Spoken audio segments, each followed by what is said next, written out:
Bonjour à tous, c'est Exec de la chaîne Airsoft Tactical Sport. On se retrouve aujourd'hui pour une vidéo sur l'entretien et le graissage d'un GBB.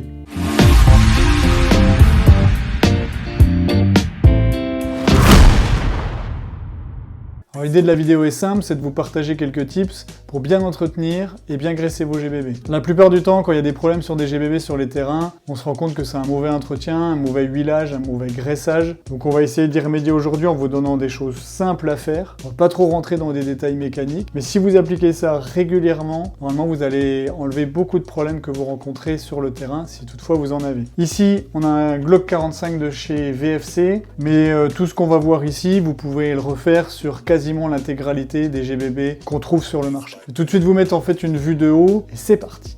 Alors pour commencer, je vais vous faire une petite kit list de ce qu'il vous faut. Alors, vous aurez besoin d'une tige de débourrage, un petit pinceau pour la graisse. Moi j'utilise aussi un plus gros pinceau quand vraiment la réplique elle est dégueulasse et que je veux nettoyer vraiment la poussière, etc. dans les red hot. Ça c'est pas obligatoire. Ensuite il va vous falloir des mouchoirs en papier ou du sopalin, n'importe quel essuie-tout papier. Également, alors soit des vieux chiffons, mais enfin du tissu comme ça, c'est pas mal, des chiffons en coton, ça aide pas mal pour le nettoyage. Et ensuite en produit, alors en dégraissant, moi j'utilise de l'essence C. On utilise aussi de l'essence F, c'est quasiment les mêmes produits. L'essence C est juste, on va dire à peine moins agressif, mais franchement ça fait exactement la même chose. Donc si vous ne trouvez pas de C, le F ça ira très bien. Ensuite, de la graisse lithium. Alors là, il n'y a pas de marque privilégiée, hein. J'ai ça moi dans mon magasin de bricolage à côté. Alors c'est pour ça que je vous montre ça. Mais bon, la graisse lithium, c'est important. Et puis de la graisse siliconée. Pareil, c'est la même marque, mais on en trouve dans toutes les déclinaisons. Moi, typiquement, dans la vidéo, pour vous montrer, il me reste un peu de GHK, donc je vais utiliser de la GHK. Donc là, j'ai quelques accessoires sur cette réplique. Donc vous pouvez les enlever, mais vous n'êtes pas obligé de le faire à chaque nettoyage. Moi typiquement, je l'enlève jamais. En plus elle fait laser, donc elle est réglée. Donc là, typiquement avec ce que je viens de faire, il y a quand même grande chance que j'ai bougé un petit peu le réglage et que je doive le refaire quand je vais la remonter. Ensuite, pour enlever la glissière sur ces modèles VFC, c'est vraiment un enfer. Sur un Glock, normalement il suffit de baisser les deux ergots et que ça vienne vers l'avant. C'est la même chose ici, mais il y a quelque chose qui fait que ça bloque. Je pensais que c'était mon modèle qui avait un problème, mais finalement, il y a quand même beaucoup de modèles du marché VMC qui font pareil. Vous armez la glissière, vous tirez bien vers le bas. Vous voyez, ça fait. Il faut vraiment se faire mal aux doigts, c'est vraiment mal foutu. Et vous emmenez, voilà, un petit peu fort. N'hésitez pas à donner des à-coups, j'avais un peu peur au début, maintenant beaucoup moins. Donc vous avez la partie carcasse, vous avez la partie glissière avec tout ce qu'on retrouve dedans, le nozzle, le ressort récupérateur, le canon, etc. Sur ce modèle-là, il y a une particularité pour enlever le ressort récupérateur, c'est qu'il faut remettre le hop-up à 0. Donc on vient le tourner sur la droite au maximum. Et là on peut tirer le ressort récupérateur. Voilà. On peut l'enlever. Enlever son guide. Là, on peut venir chercher le canon et on va tout enlever. Alors ici, vous voyez, pareil sur ce modèle-là, c'est un petit peu chiant, ça bloque pas mal ici, donc le canon et le bloc hop-up, n'hésitez pas à le laisser dans le canon externe. Ça pose pas de problème pour ce nettoyage quotidien, enfin du moins régulier. Donc là, on voit bien que ça faisait au moins 3 parties que je l'avais pas nettoyé. Donc là, ouais, en fait, c'est vraiment toute la graisse est devenue très noire. Pareil ici, où il y a du mouvement, tout est devenu très noir, vous voyez. Donc il faut vraiment nettoyer tout ça, tout enlever et regraisser. Donc pour ce faire, vous allez prendre un mouchoir, l'essence.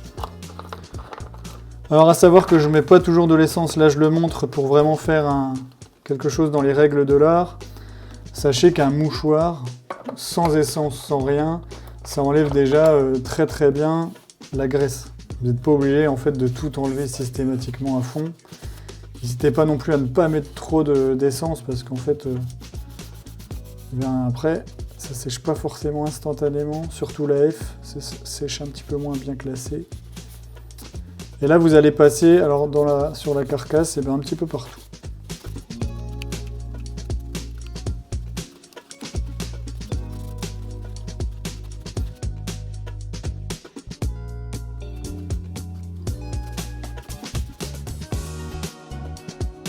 On peut faire la même chose dans la glissière.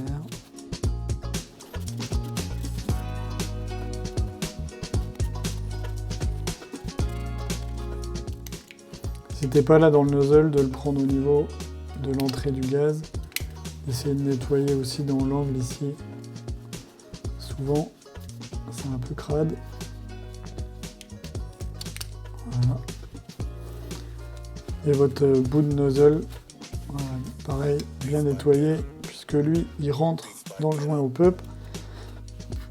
Et il ne faut pas qu'il lui apporte de la graisse ou de l'huile, puisque sinon, si on graisse le hop-up, on perd complètement son effet.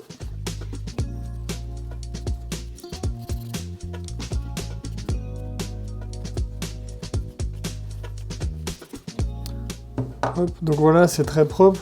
On va finir après avec ça. Juste pendant que j'y pense, pensez bien en fait, là j'ai joué beaucoup en CQB, ce qui fait qu'il n'y a pas beaucoup d'impuretés, mais souvent quand je joue en forêt, on va retrouver des bouts de feuilles, des bouts de branchage, etc. Quand on fait une OP de 48 heures, admettons, on en met un petit peu partout. Donc là, n'hésitez pas à prendre une empreinte de tournevis un peu petite, voilà comme ça, avec l'embout, et de venir retirer ces petits bouts, pour pas qu'ils se coincent et qu'après ça fasse des pâtés avec la graisse. Voilà. Retirez vraiment toutes les impuretés, ça vous évitera pas mal de problèmes. Et on finit avec le canon externe. Comme je vous disais, là, sur des modèles où c'est assez chiant de séparer canon interne, canon externe, sur beaucoup c'est très simple, ça se glisse et on n'en parle plus, mais sur des modèles comme ça, étant donné qu'on ne graisse pas le canon interne, ouais, il n'y a pas lieu de le démonter complètement. En revanche, dans le bloc hop-up, n'hésitez pas pareil de bien nettoyer l'entrée avec le cheminement de la bille là qu'on voit ici un petit peu biseauté. C'est ici justement qu'ils peuvent se mettre de la merde et après il y en aura plein le canon. Voilà. Et là pareil, le ressort récupérateur, étant donné que je ne mets pas énormément de graisse, vous allez voir, et ben, on n'a pas besoin de le dégraisser énormément. Et le guide du ressort récupérateur. Voilà pour le dégraissage. Ensuite, dernière chose avant de passer au graissage, c'est de nettoyer mon canon. Alors, on peut le faire à n'importe quelle étape, moi je le fais à ce moment-là. Donc là, pareil, un morceau de sopalin, un morceau de mouchoir, propre si possible. Donc, vous faites bien une bande, à peu près longue comme ça, que vous venez glisser, hop, comme si on faisait de la couture, dans votre tige de débourrage. Moi, je fais pas très bien de la couture, visiblement. Hop, voilà. Vous l'enroulez de chaque côté et vous essayez de le faire en fait un peu partir vers le bas pour réduire son épaisseur, pour pas que tout soit au même endroit. Votre canon, du coup, vous le mettez ici. Vous l'avez enroulé dans ce sens-là, donc vous allez tourner votre tige de débourrage dans ce sens-là. Ça, c'est important pour pas que ça se défasse dedans. Et là, on essaye de venir juste avant le bourrelet du joint hop-up, qu'on sent là, embuté. Et je reviens toujours en tournant pour pas que mon mouchoir se déroule. Vous voyez, mon canon était relativement propre. Je le déroule, je le renroule dans l'autre sens, donc le mouchoir est censé être propre. Donc là, mon canon est bien propre. En fait, faites-le ça jusqu'à que vous changez de mouchoir au besoin, jusqu'à que le mouchoir il reste blanc comme ça. Faites bien attention de ne pas rentrer dans le bourrelet, de tourner le bourrelet, parce qu'en fait, vous pouvez décaler un petit peu votre joint hop-up et vous allez vous donner du spin à droite ou à gauche pour rien. Et puis après, quand c'est bien propre, je mets un petit coup à l'entrée comme ça, tout doucement. Pareil, sans faire tourner le joint hop-up, c'est juste histoire de nettoyer l'entrée et le joint. Voilà, c'est propre, certains y mettent du silicone. Franchement, pour moi, c'est une grosse connerie, j'y vois pas l'intérêt. Ne mettez pas de silicone ni sur votre mouchoir, ni dans le canon, ni sur le joint hop-up. C'est vraiment les parties qui doivent être sèches, quitte à les nettoyer plus souvent. Et même pas, parce que finalement, la graisse doit attirer aussi la merde. Enfin bref, je ne sais pas pourquoi ils font ça, mais ne faites pas ça si vous voulez avoir le maximum d'effet hop-up. Voilà, on va pouvoir attaquer notre graissage. Alors pour le graissage, je vous explique la théorie, comme ça vous pourrez l'appliquer partout. L'idée, c'est d'avoir de la graisse siliconée, donc dans les endroits plastiques surtout. Donc en fait sur tous les joints. Donc là vous allez tirer votre nozzle et vous voyez ici vous avez le joint. Et bien c'est ici qu'on va mettre de l'huile siliconée. Et après aussi dans des endroits qui sont plus difficiles d'accès pour la graisse lithium, qui est une graisse plus accrocheuse. Et là donc du coup l'huile siliconée, je vais la glisser un petit peu là-dedans par goutte et je vais actionner un petit peu mon système. Pareil ici. Voilà, je vais mettre de l'huile siliconée, histoire que ça rentre bien, que ça pénètre bien, mais je n'en mets pas trop, parce que sinon ça va suinter partout et ça ne sert à rien, à part coller des impuretés partout. Et ensuite, donc du coup, ça c'était pour l'huile siliconée. La graisse lithium, je vais la mettre plutôt sur les pièces métalliques qui sont en mouvement. Sur un PA usé, ça se voit assez facilement, puisqu'en fait, ça va être toutes les parties qui ont perdu de la peinture. Ça va être là tous les rails de la glissière, forcément, puisque c'est ce qui coulisse. Et ici, bah, pareil, on va retrouver les rails, et à l'arrière, les 2 rails ici. Et c'est tout, ça sert à rien d'en mettre partout. Moi, j'en mets aussi, pareil, une pièce métallique, donc autour du canon externe, pour vraiment, pareil, c'est une pièce qui coulisse, mais on n'en met pas plus. On commence par la graisse lithium. Donc là, vous pouvez y aller au doigt sur les parties très ouvertes, donc voilà, vous n'en mettez pas trop. Et là, typiquement, bon, on peut graisser un petit peu. L'idée, c'est de mettre une file pellicule. Voilà. Il ne faut pas qu'il y ait de surplus. Ça sert à rien. Pas de bourrelet de graisse. Pas de graisse qui reste stockée dans les coins. Voilà pour les parties très ouvertes. Et ensuite, sur les rails, je viens prendre mon petit pinceau. Et c'est parti pour faire tous les rails.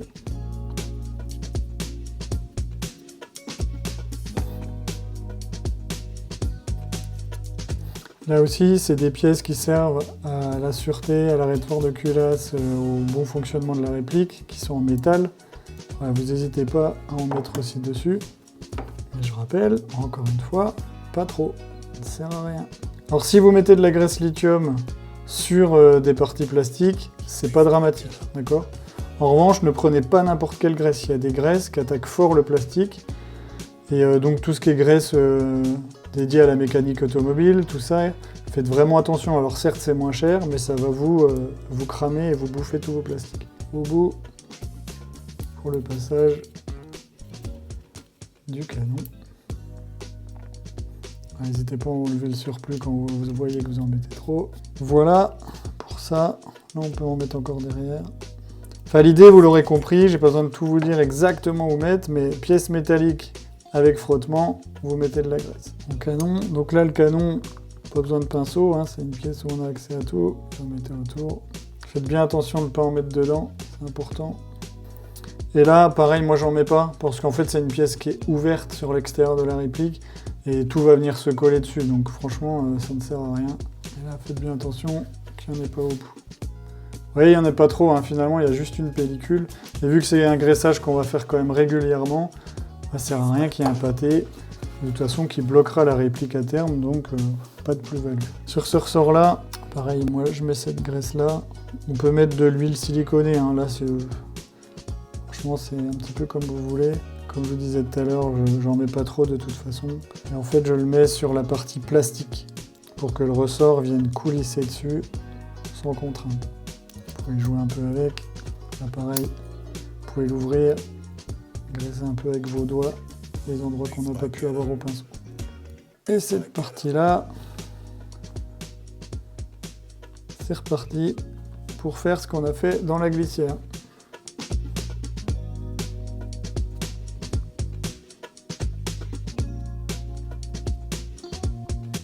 Là, sur ce type de Glock, n'hésitez pas, là, cette pièce qui nous embête, justement, que je vous disais tout à l'heure. Quand on veut enlever la glissière, voilà, de bien la graisser, ça aidera ce système mal foutu. Dernière pièce à graisser. Et on est bon.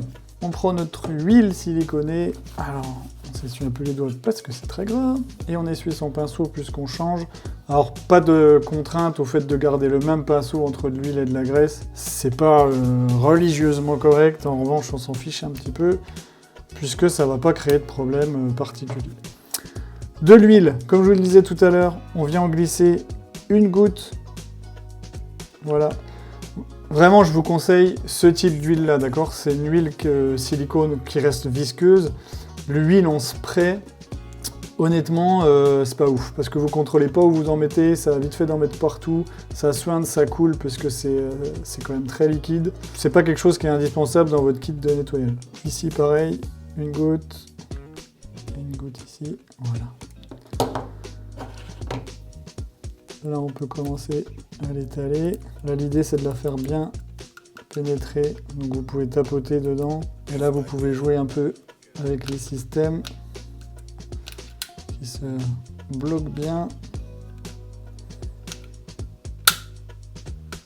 Voilà.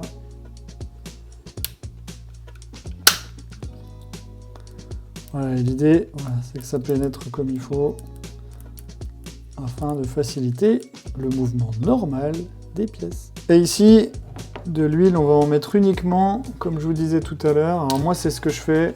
Ça fonctionne, je vous le dis. Donc c'est peut-être pas exactement ce qu'il faut faire. Mais ça fait 15 ans que je fais ça dans mes GBB. Ça fait 15 ans qu'il fonctionne plutôt pas mal. Donc là, vous allez mettre une goutte sur le joint. Voilà, comme ça. J'espère que vous voyez. Et en fait, l'idée d'en mettre partout sur ce joint-là.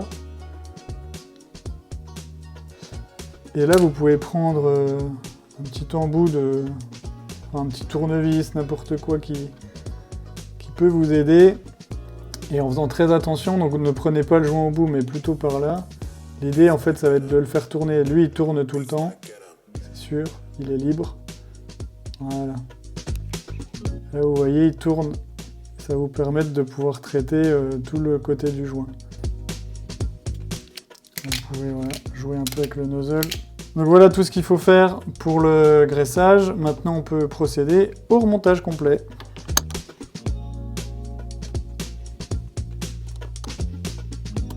Donc là, après, il nous suffit de remettre la glissière dessus. Pensez bien, si vous avez manipulé un petit peu tout ça, de bien remettre votre percuteur vers l'arrière pour que la glissière puisse bien retourner dans son logement. Vous mettez les rails à ce niveau-là et vous venez tirer complètement vers l'arrière. Il n'y a rien besoin de faire, l'arrêtoir de glissière va faire le travail tout seul. Là, vous pouvez raquer quelques fois pour bien que la graisse rentre où vous le vouliez. Et pareil, on peut venir appuyer un petit peu. Ok, là on est pas mal. Maintenant, on voit que tout est dégueulasse, puisque j'avais les doigts tout gras. C'est là que je prends mon chiffon, que j'ai un petit peu humidifié, et je viens nettoyer. Il se peut qu'il y ait eu en fait de la graisse qui est coulée à droite à gauche. Donc je viens tout nettoyer. Déjà parce que vous n'avez pas envie de mettre de la graisse sur vos équipements que vous avez mis du temps à acquérir. Et qui quelquefois coûte très cher. Hop. N'hésitez pas à nettoyer un petit coup votre puits de chargeur, évidemment avec le puits de chargeur vers le bas, que ça ne remonte pas dedans. Et voilà, vous avez une réplique graissée. Donc là, on sait que comme on n'avait pas de bille dedans, puisqu'on vient de tout nettoyer, ce chargeur, oui, il doit avoir un peu de gaz. Faites bien attention de ne pas avoir de billes. Mais en fait, vous pouvez quand même essayer, en mettant votre canon vers une zone neutre, de tester, voir si ça fonctionne bien. Donc là, ok, déjà, j'ai bien mon arrêtoir de culasse qui fonctionne. Je ramène ma glissière vers l'avant. Je peux tirer en appuyant sur mon arrêtoir de glissière afin de voir si le cycle se fait bien. Voilà. On voit que ça fonctionne bien. Je tire pour voir si mon arrêtoir de glissière fonctionne. Ok, tout va bien. Ça a l'air bien graissé et ça doit bien fonctionner. Merci à tous d'avoir suivi ce petit tuto. En tout cas, j'espère que ça va vous servir. C'est pas des vidéos à regarder pour le fun, mais quand vous aurez besoin, eh ben, ça peut être sympa de revenir là-dessus. Je vous dis à une prochaine fois. N'hésitez pas à nous poser des questions dans les commentaires. On fera aussi le GBBR, parce qu'il y a quelques particularités, même si ce qu'on a vu là, c'est quand même la base pour graisser une réplique d'Airsoft, mais voilà, on y verra les particularités. Merci beaucoup, un petit pouce, et puis je vous dis à bientôt ici ou sur les terrains.